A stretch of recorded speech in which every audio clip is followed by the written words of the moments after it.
para eso vamos a conectarnos con Juan Carlos Hidalgo, del Cato Institute. Juan Carlos, un gusto tenerte en el programa. Ok. Buenas noches. Te quise traer porque yo sé que ustedes en el Cato, y he estado leyendo información, ustedes defienden la tesis de que las H1B son importantes para el país, son importantes para la economía porque incentivan la innovación. Expresa por qué es importante las H1B. Bueno, no es tesis, es evidencia. Hay tres factores que señalan que los H1B no dañan a los trabajadores estadounidenses, pero voy a contestar la pregunta específica que usted me hace, que es por qué eso es importante. Están llenando un vacío, los trabajadores nacidos en el extranjero están llenando un vacío en cuanto a habilidades a la hora de venir a trabajar a Estados Unidos. Muchas empresas, principalmente empresas tecnológicas, y recordemos que el grueso de las visas H1B van a campos como la ingeniería, la matemática, la ciencia, la arquitectura, y en estas áreas es donde se concentran la gente que viene del extranjero. Según las investigaciones que se han hecho en los últimos años, la presencia de extranjeros en estas áreas, el 80% de los extranjeros que llega a estas áreas, estaría generando un aumento en la productividad de los factores aquí en Estados Unidos de 1990 al 2010, según un estudio de 3 economistas, del 40%. Habría mejorado, o sea, para explicarlo mejor, los trabajadores extranjeros equivalen al 40% de la mejora de la productividad del país desde 1990 hasta 2010, precisamente porque se concentran en estas áreas en donde llegan la mayoría de las visas para trabajadores extranjeros. Ahora, tú estarías de acuerdo conmigo, porque a mí me encanta que tú me hablas de evidencia. Yo sabía, como venía Juan Carlos Hidalgo de Cato Institute, yo me preparé con evidencias y me traje un individuo que se llama Ron Ira del Economic Policy Institute, que se ha dedicado a analizar este tema. Y mira qué data interesante. Dice que las H1B en promedio la mediana paga 40% menos salario que una persona equivalente en los Estados Unidos.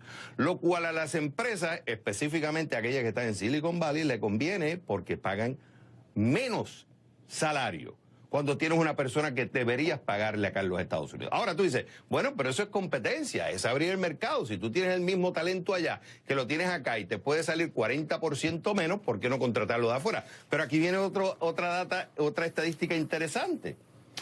Cerca del 80% de las H1B otorgadas por las 3 compañías más importantes que reciben este tipo de visa, que por cierto 2 de ellas son indias.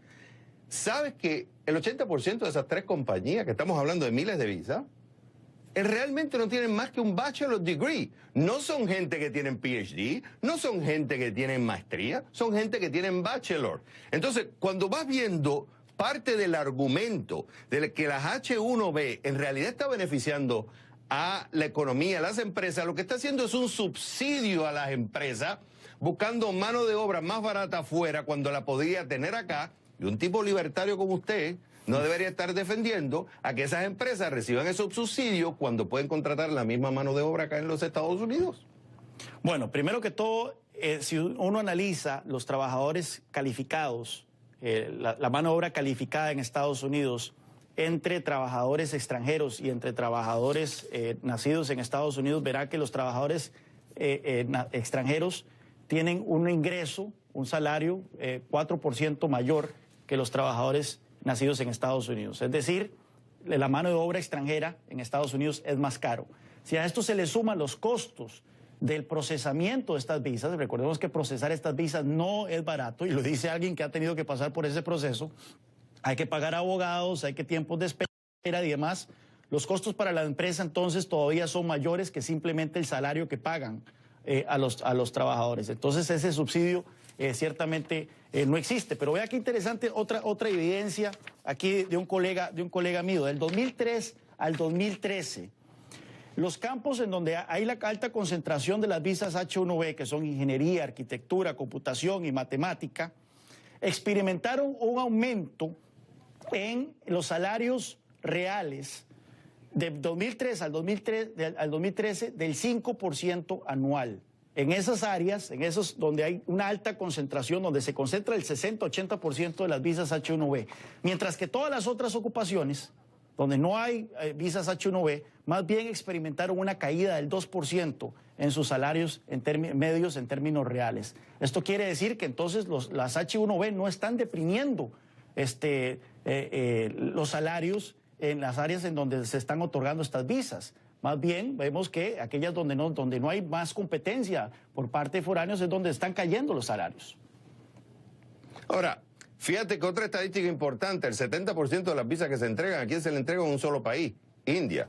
Por tanto, no estamos diversificando, no estamos buscando talento de otros lugares. Solamente está yendo el 70%, ya se la llevan en India, y que de las 5 empresas que más reciben las H1B, que tienen un negocio, vienen de India. Y te voy con otro dato, porque yo sé que estadísticas van y vienen, unos van a defender su caso y otros van a utilizar las estadísticas para defender su posición. Pero esto es una realidad. En el 2015 hubo una demanda a 4 compañías, Adobe, Apple, Google e Intel. Fue un class action lawsuit, o sea, miles de empleados en Silicon Valley demandaron a esta compañía y la corte les falló a favor porque ellos estaban acordando mantener los precios laborales bajos para que no hubiera competencia. O sea, esto es una prueba que a la industria de la tecnología sí le conviene mantener los precios bajos. Entonces no necesariamente es para atraer mayor talento, sino para atraer talento más barato. Y aquí es donde viene el debate, si ese talento no está en Estados Unidos y como queremos entonces beneficiarnos de traer mano de obra más barata, no las estamos contratando acá, lo cual se debate la tesis de que es porque queremos traer más talentos para ayudar al crecimiento económico. Me quedan 30 segundos, te los doy a ti.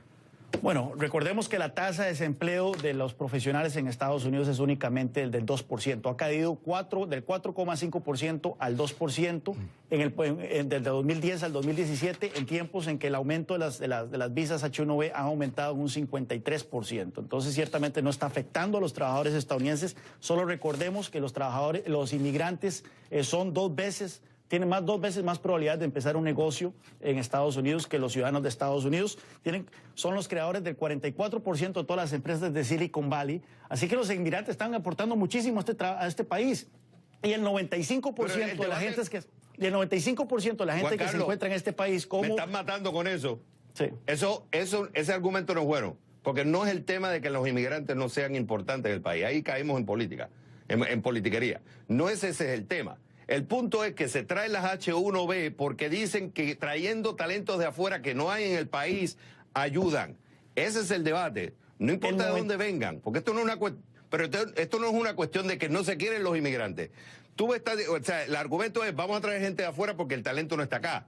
Y la cuestión es que según las estadísticas, acá citada por este señor, se están trayendo gente, en su mayoría gente que tiene bachelor degree, no tienen doctorado.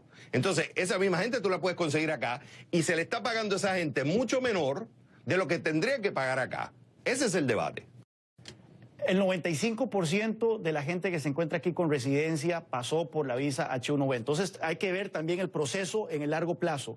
Muchos de la gente que está aquí con residencia, que está aportando muchísimo a la economía, pasaron por este proceso H1B y es por eso que hay que ver entonces el fenómeno en el largo plazo. Ciertamente es un programa con algunos problemas. Yo más bien aumentaría de 85,000 a muchísimos miles de más la cantidad de visas H1B, eliminaría la lotería que actualmente existe, permitiría que los trabajadores con una visa H1B puedan cambiar de trabajos y así entonces evitar casos de explotación, no como ahora que si renuncian al trabajo pierden su visa.